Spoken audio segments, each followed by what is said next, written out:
Hi there, my name is Rishabh Singh and I'll be presenting our paper Time Series Analysis using a kernel-based uncertainty decomposition framework. The objective of our paper is to introduce a framework for online quantification of time series dynamics. Essentially, we want to project any given time series data into an RKHS-based uncertainty feature space that enhances the time-varying characteristics of the signal and clusters together the dynamical parts of the signal that are similar to each other. The motivation for pursuing the framework that we are proposing here stems from the assumption that for any given time series signal, its dynamics are governed by an associated inherent physical system, and the states of which govern the temporal evolution of the time series data.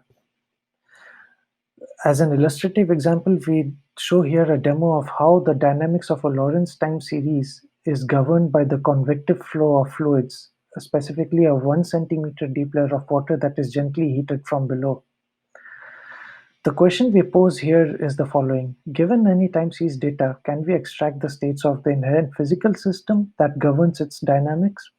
In other words, we seek to transform the problem of time series data analysis into a problem of mechanics. Transforming data analysis into a problem of mechanics has several associated mathematical advantages. Firstly, it enables one to quantify sample by sample dynamics of a signal by leveraging physics of particle dynamics. Secondly, it opens the doors to mathematics of quantum theory to help us obtain a high resolution viewpoint of signal dynamics in terms of energy modes. To this end, we introduce our framework that consists of three major parts as depicted in the figure. In the first part, we project the given data of the time series into an RKHS by using the kernel mean embedding metric.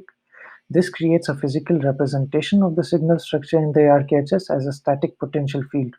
In the second step, we modified the KME using operators from quantum physics to create a dynamic potential field that essentially characterizes the time-varying dynamics of the signal in the RKHS.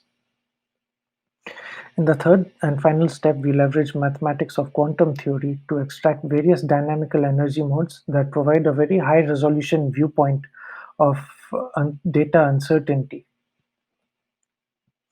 We use the empirical form of the kernel mean embedding since we do not usually have access to the probability distribution denoted by P in real-world applications. Specifically, if we use the Gaussian kernel, then the empirical form is also termed as the information potential field. The information potential field, or the empirical KME, provides a very rich representation of the data PDF in the RKHS. However, it is a static metric and therefore it is not useful for analyzing time-varying properties of the signal. We therefore need to modify the KME by imposing a dynamic structure over its formulation that takes into account the local signal dynamics. In order to do this, we derive a Schrodinger's equation using the empirical KME to create a dynamic potential field.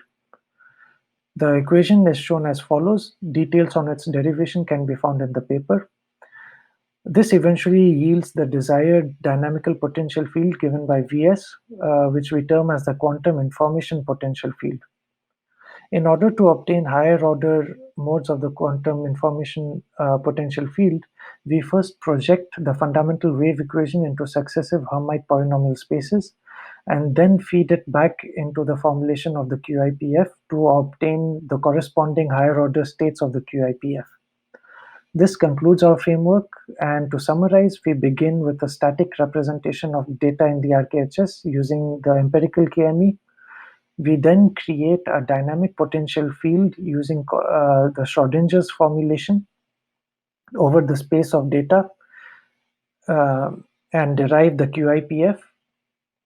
We then project the wave function into consecutive Hermite polynomial spaces and obtain the various higher order states of the QIPF. As a pedagogical example to evaluate how the QIPF modes behave in the space of data, we take the case of a very simple Z-normalized sine wave. We see here that the 5 extracted QIPF modes essentially quantify the tail regions of the PDF being represented by the empirical KME.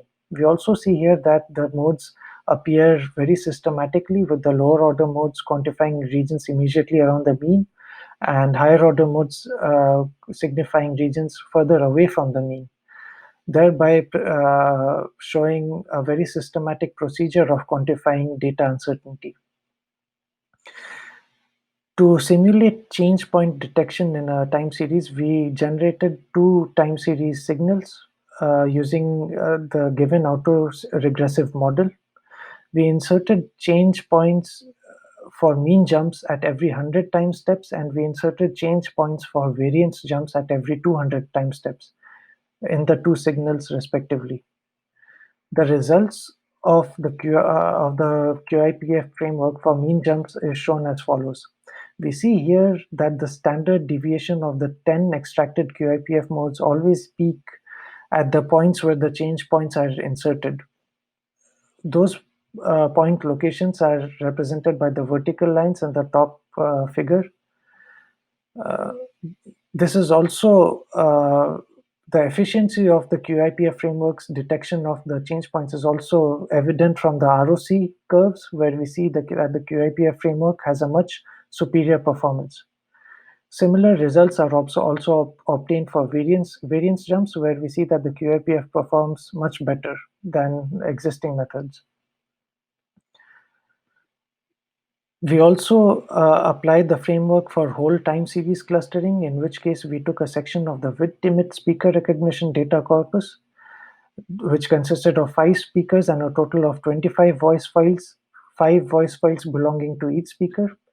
We extracted the QIPF framework features from each of the voice files and evaluated its corresponding feature correlation heat map and compared it with that of the discrete wavelet transform. We see here that the QIPF does a better job of clustering the similar voice files together, and this is also evident from the hierarchical agglomerative clustering represented by the dendrograms on the heat maps. So to conclude, we introduced a new kernel framework based on for quantifying time series dynamics that is inspired by quantum physical principles and concepts. We have shown promising results of the framework for time series applications related to change point detection and time series clustering. In the future, we plan to analyze our framework on large-scale time series data and investigate its performance in a more detailed manner.